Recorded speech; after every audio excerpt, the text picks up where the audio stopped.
राष्ट्रदेव हित यह मानव जीवन।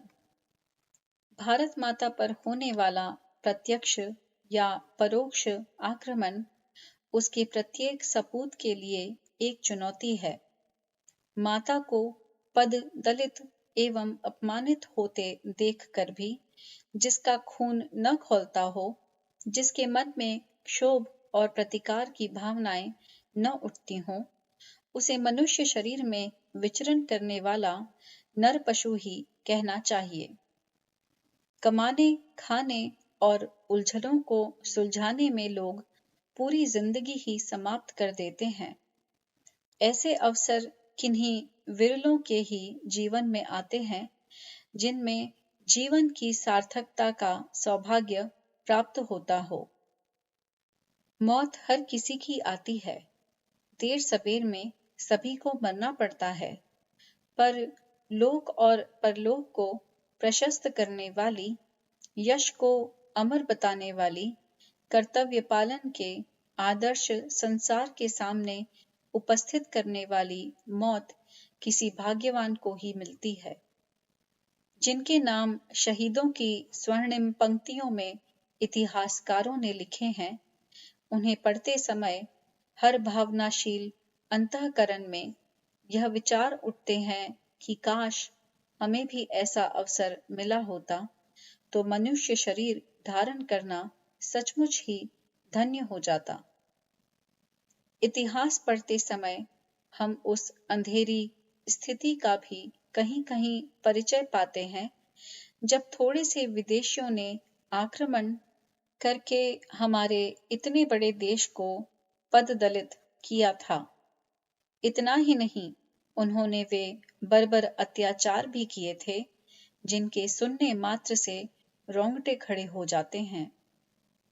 भारत में उस समय भी जनशक्ति का, शौर्य का, साधनों का अभाव न था।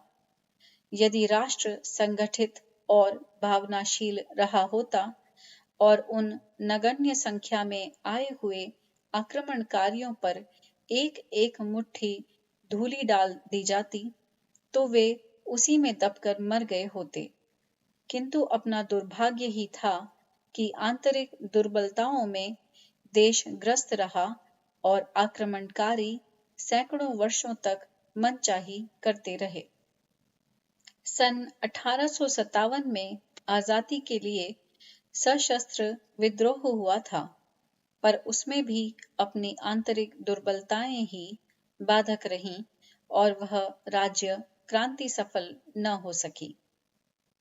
इन दुखद पृष्ठों को पढ़ते समय उस समय के उत्तरदायी लोगों की अकर्मण्यता पर क्षोभ होता है। जो लोग प्रबुद्ध थे वे शिवाजी, राणा प्रताप, बंदा बैरागी, गुरु गोविंद सिंह आदि की तरह राष्ट्र रक्षा को अपना जीवन लक्ष्य बनाकर यदि जुट गए होते तो असंख्य जनता उनके पीछे होती और भारत की एकता और वीरता के माथे पर कलंक का टीका न लगता। इन प्रसंगों पर विचार करते समय भावनाशील हृदयों में यह भाव भी उठते हैं कि यदि हम उस समय रहे होते तो कमाने खाने के गोरख धंधे में न लगे रहकर देश धर्म के लिए अपना प्राण देने वालों में माता को पराधीनता की बेड़ियों से मुक्त करने में सबसे अग्रणी रहते। इस मार्ग पर चलने में जो भी कष्ट उठाने पड़ते उन्हें सहर्ष उठाते। इसी प्रकार जो लड़के अभी किशोरावस्था को पार कर रहे हैं और पिछले स्वाधीनता संग्रामों में त्याग बलिदान करने वालों की गौरवमयी गाथाएं पढ़ते सुनते हैं तो मन महसूस कर रह जाते हैं कि ऐसा अवसर हमें अब मिलने वाला नहीं है। यदि स्वाधीनता संग्राम के दिनों में हम भी रहे होते तो किसी त्यागी और बलिदानी से कम जौहर नहीं दिखाते। पिछली शताब्दियों में मातृभूमि की आन बान शान की रखवाली के लिए असंख्य देशभक्तों का रक्त बहा है। जिन्हें यह सौभाग्य मिला उनकी आत्मा स्वर्ग में अपनी कर्तव्य परायणता के लिए गौरवान्वित हो रही होगी और उन्हीं दिनों जो कमाने खाने और शौक मौज करने की लानत भरी जिंदगी किसी प्रकार गुजार रहे थे, जो कुछ हो रहा था उसे देखने से आंखें बंद किए हुए थे, वे जीते तो रहे होंगे। समय आने पर उन्हें भी आगे पीछे मरना तो पड़ा ही होगा। पर युग की पुकार अनसुनी करने के अपराध में उनकी आत्मा धिक्कारते धिक्कारते ही मरी होगी। इतिहास तो उन पर कायरता और हीनता का घृणास्पद लांछन सदा ही लगाता रहेगा। ऐसे व्यक्ति जहां कहीं भी होंगे, उस समय की काहिली पर खेद और पश्चाताप ही प्रकट कर रहे होंगे। वे सोचते होंगे कि हमने तुच्छ बातों में जिंदगी गुजारते हुए एक अलभ्य अवसर हाथ से खो दिया। आज समय ने पुनः वही परिस्थितियां हमारे सामने पैदा कर दी हैं। वीरता की प्रत्यक्ष चुनौती अनायास ही सामने आ खड़ी हुई है और हमें विवश कर दिया है कि किसी एक को चुन लें। पड़ोसी देश पाकिस्तान ने जो परोक्ष आक्रमण करके उसी मनोवृत्ति को दोहराया है, जिससे प्रेरित होकर पिछली शताब्दियों में आक्रमणकारी भारत पर हमले करते रहे हैं। लूट, शोषण और साम्राज्य ही उनका एकमात्र लक्ष्य था। पिछले वर्षों चीन के लिए भी भारत पर आक्रमण का और कोई कारण न था। लाखों वर्षों से जहां कभी मनुष्यों का निवास नहीं रहा, घास पत्ता भी जहां नहीं जमता, पानी की ढलान के आधार पर प्रकृति ने जहां स्वयं ही सीमा रेखा बना दी है, इतिहास जिसके संबंध में साक्षी है, उस भूमि को अपनी बनाने का बहाना करके छिपे हुए चीते की तरह शांति से चरती हुई गाय के ऊपर आक्रमण कर बैठने वाली नीति को अपनाकर चीन ने जो कुछ किया था, उसके पीछे बहाने वाला कारण तो प्रचार मात्र था। उसका वास्तविक उद्देश्य दूसरा ही था। भारत को अस्त व्यस्त कर देना, उसे पददलित बनाने की दुर्भिसंधि ही इसका वास्तविक उद्देश्य हो सकता है। क्या हमारे लिए उचित होगा कि इन आक्रमणों को चुपचाप आंखें बंद करके देखते रहें और अखबार में खबरें मात्र पढ़ लेने से संतुष्ट हो जाएं, अथवा यह सोचें कि लड़ाई का काम फौजी सिपाहियों का है, वे जाने, उनका काम जाने, इसमें हम क्या कर सकते हैं? ऐसा सोचना किसी भी प्रकार उचित न होगा, क्योंकि अब युद्ध केवल सैनिकों से नहीं लड़े जाते। इस जमाने में गोला बारूद से ही विजय प्राप्त नहीं होती, वरन युद्धरत देश के हर नागरिक को लड़ाई में अपना योगदान देना होता है। इसी योगदान के ऊपर अंतिम जीत हार निर्भर करती है। द्वितीय महायुद्ध में जर्मनी, इटली, जापान आदि देश गोला बारूद की दृष्टि से हारे थे, पर वहां की जनता जागृत होने से उन पराजितों को भी गुलाम न बनाया जा सका। वे देश भी आज स्वाधीनों की ही पंक्ति में खड़े हैं।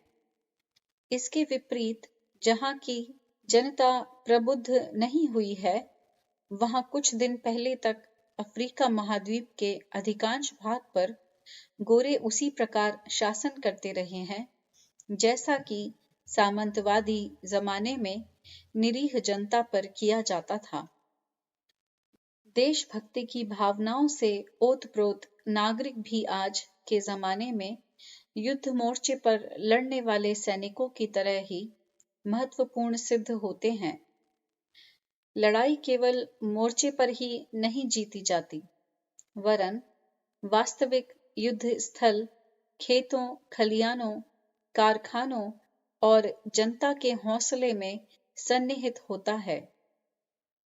आज के जमाने में युद्ध बड़े खर्चीले होते हैं, इसलिए उसका प्रभाव हर नागरिक पर पड़ता है। युद्ध साधनों को जुटाने के लिए हर नागरिक को अपने जरूरी खर्चों को घटाकर रक्षा व्यवस्था की पूर्ति करनी पड़ती है। यदि इसमें ढील रहे तो आर्थिक संतुलन अस्त व्यस्त हो जाने से युद्ध मोर्चे पर उसका प्रभाव पड़ता है और जीत की संभावना घटती जाती है। आर्थिक साधनों का युद्ध जीतने पर आज भारी प्रभाव पड़ता है, इसलिए नागरिकों को दान या टैक्स के रूप में उसे चुकाना भी पड़ता है। यह प्रक्रिया भार रूप समझकर नहीं, वरन देशभक्ति की भावनाओं से ओतप्रोत होकर की जानी चाहिए। प्रसन्नता की बात है कि समय आने पर गरीब और मध्यम श्रेणी के नागरिक इस परीक्षण में अनुपम उदाहरण प्रस्तुत करते रहे हैं। विदेशों से युद्ध सामग्री मंगाने के लिए जब भी स्वर्ण की आवश्यकता पड़ी है, तो भारत की ललनाएं अपनी सजावट शोभा को देश की स्वाधीनता की तुलना में तुच्छ समझकर प्रसन्नतापूर्वक आभूषणों का दान करती रही हैं। गरीब भी अपने रोटी कपड़े में कमी करके राष्ट्र रक्षा के लिए यथासंभव देने में कुछ कमी नहीं रहने देते हैं। धन शक्ति के समान ही जन शक्ति की आवश्यकता युद्ध में रहती है।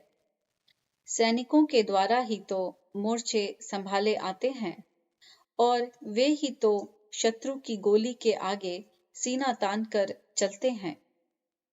दुश्मन के जहरीले दांत तोड़ने का उत्तरदायित्व उन्हीं के भुजदंडों पर निर्भर रहता है। सेना की क्षमता, साहस और युद्ध कौशल द्वारा ही तो आक्रमणकारियों का मुंह मोड़ा जाता है। इस कार्य के लिए नारियां अपने सुहाग सर्वस्व पति को भारत माता के लिए अर्पित करती हैं।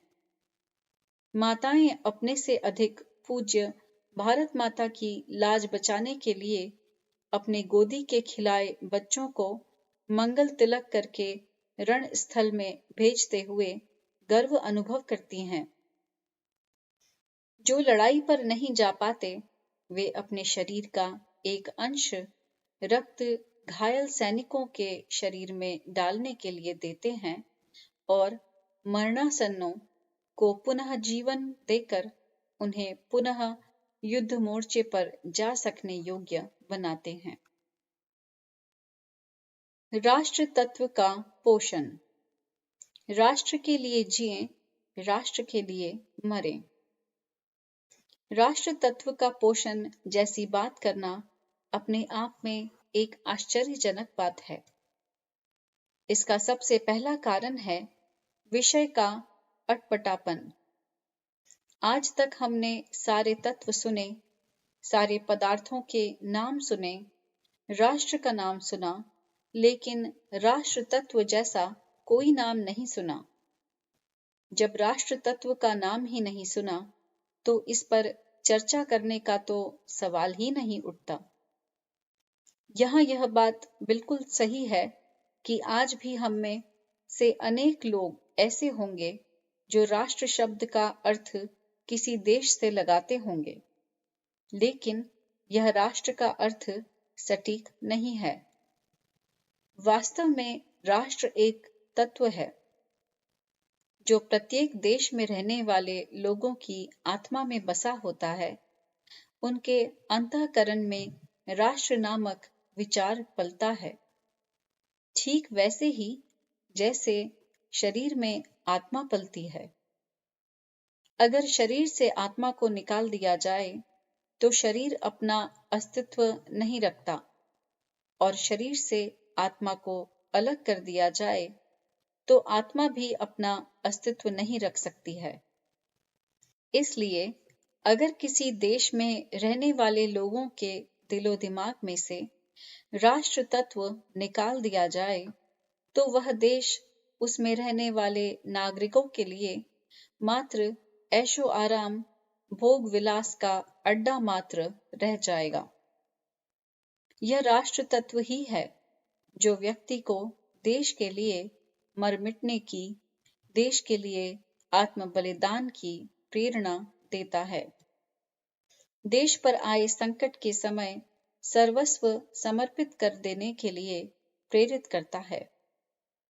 क्या यह सब सिर्फ इसलिए कि जिस पर लोग रहते हैं वह धरती का टुकड़ा सुरक्षित रहे, या फिर इसलिए यहाँ उसे खाने पीने को मिल रहा है? हर समझदार व्यक्ति जानता है कि सिर्फ एक धरती के टुकड़े के लिए तो कोई अपने प्राणों का उत्सर्ग करने को तैयार नहीं होता। यहाँ पर राष्ट्र तत्व ही काम करता है। एक आत्मा के एक कोने में से कहीं से कुछ होता है जो आवाज देता है कि यह संकट हमारी अपनी अस्मिता पर है, हमारे राष्ट्र पर है। तब व्यक्ति अपना बलिदान करने को तत्पर होता है। एक राष्ट्र ही होता है जो देश में रहने वाले लोगों को उस देश की धराधाम को मातृभूमि मानने को बाध्य करता है।